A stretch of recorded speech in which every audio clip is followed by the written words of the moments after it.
Ever wondered what happens when the world's major economies come together to discuss global economic issues? That's the G20 Summit for you. But do you know where it's taking place this year?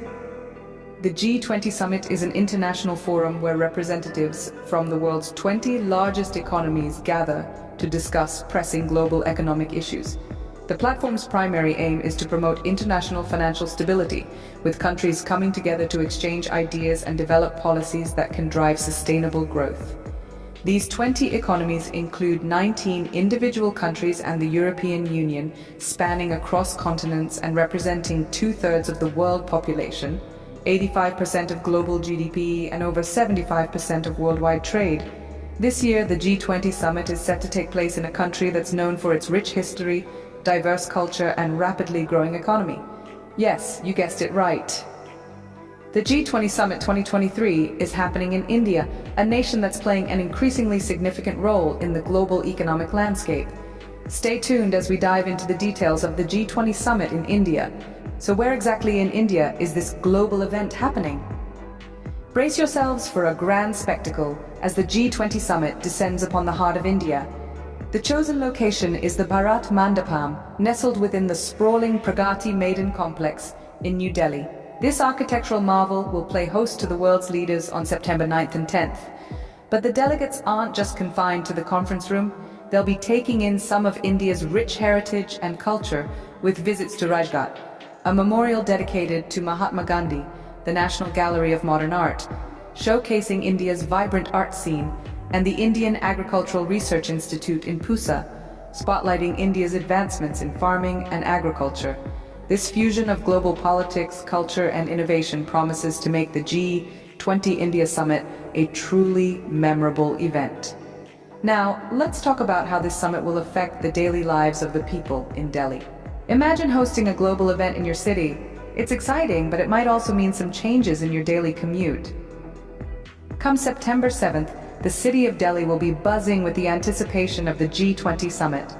As with any global event of this magnitude, certain traffic regulations will be put into place to ensure everything runs smoothly. These regulations will be effective from September 7th to September 10th. Now, you might be thinking, how am I going to get to work? Or, what about my daily errands? Well, worry not. Despite these regulations, the general flow of traffic outside the jurisdiction of the New Delhi Municipal Council area will remain largely unaffected. This includes the bustling NH48 highway, so your daily commute and errands should go on as planned, with maybe just a few minor adjustments. What's even better is that metro services will be unhindered throughout this period. That's right, your reliable metro will continue to whisk you across the city, unfazed by the international event happening at its heart. So if you're a regular metro commuter, you can breathe easy. For those of you who are medical practitioners, paramedics, government employees, or media personnel, you'll be allowed to use your private as well as government vehicles in the controlled zone. After all, the city's essential services can't grind to a halt for the summit, can they? And if you're worried about reaching the airport, railway stations, or ISBTS, rest assured, these will all be operational even during the summit. Passengers will be facilitated to ensure no one misses a flight or a train due to the summit. Even the commercial vehicles and buses already present in Delhi will be allowed on the Ring Road and the road network beyond Ring Road towards the borders of Delhi. So the city's hustle and bustle will continue, albeit with a little more excitement in the air.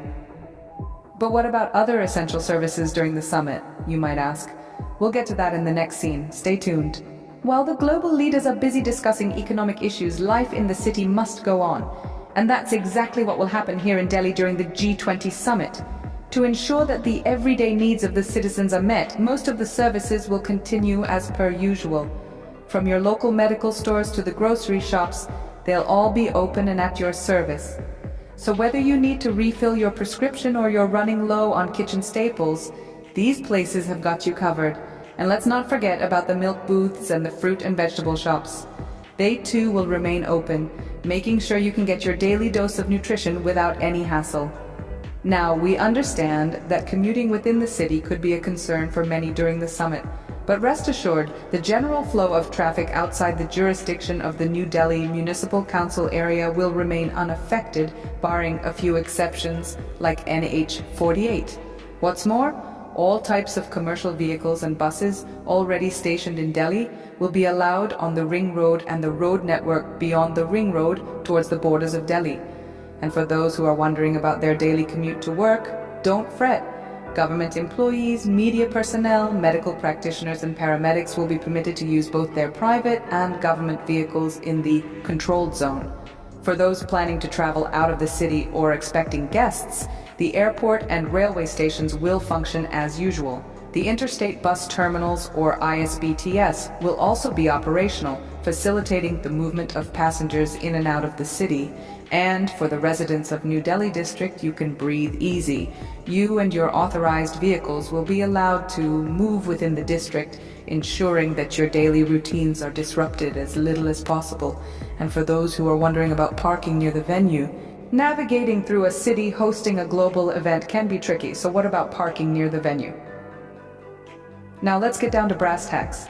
Due to the security measures and the anticipated movement of delegates, parking services around Pragati Maidan, the summit venue, will be a tad different. Only authorized vehicles will have the privilege to park near the venue during the summit. It would be wise for the rest of us to avoid using private vehicles during this period, and to consider alternate modes of transportation. But don't worry, the city's got your back. Public transportation, especially the metro service, will be your knight in shining armor. It's recommended to make maximum use of these services. In fact, special arrangements are being made to accommodate the increased use of public transport. Now, for those of you wondering about the essential services in New Delhi, breathe easy. Vehicles dealing with housekeeping, catering, waste management, and other crucial installations in hotels, hospitals, and other significant locations will be allowed after thorough verification. So life in the city will go on, almost as usual. However, there's a tiny wrinkle. Boarding and deboarding at the Supreme Court Metro Station will be off limits from 5 in the morning of September 9th till 11 at night on September 10th. But hey, every cloud has a silver lining. This restriction is only for a couple of days, and it's all in the name of ensuring a smooth and secure summit.